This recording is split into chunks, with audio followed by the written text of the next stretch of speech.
guys, good afternoon. Ayan, inutusan ako ni Lola na bumili ng pink chili. Pink chili means ice cream on the cone. In the cone, I mean. So, yan kasi ang paborito niya, kaya punta ko ng 7-Eleven.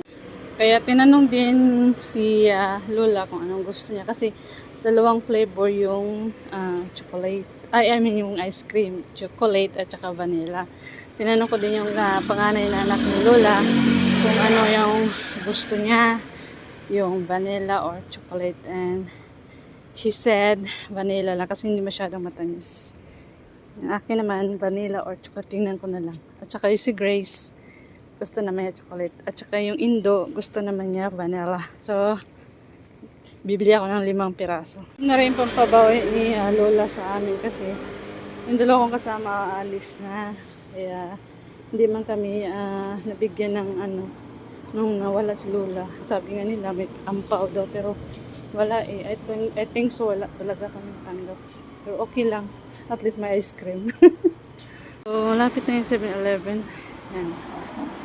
So, ano dyan. 7-Eleven guys. Pasok na tayo. Natin yung gusto na bilhin natin. Dami pagkain.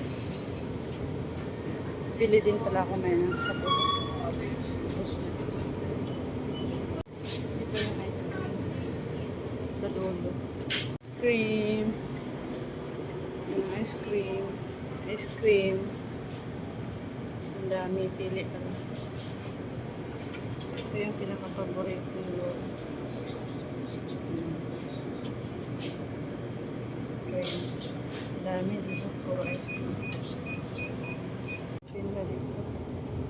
Yan mga tinda dito na mga noodles.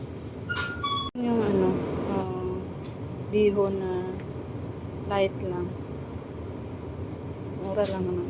Pang-almusal. Basket natin. Hindi tayo ng sabon.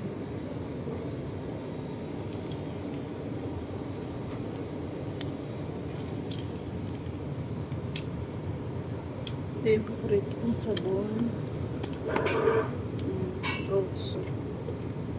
Ganda kasi.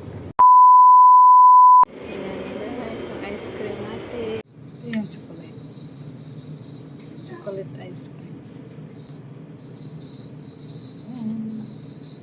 Sarap-sarap siya. Ito din ang isa. Saka na kayo yung busog.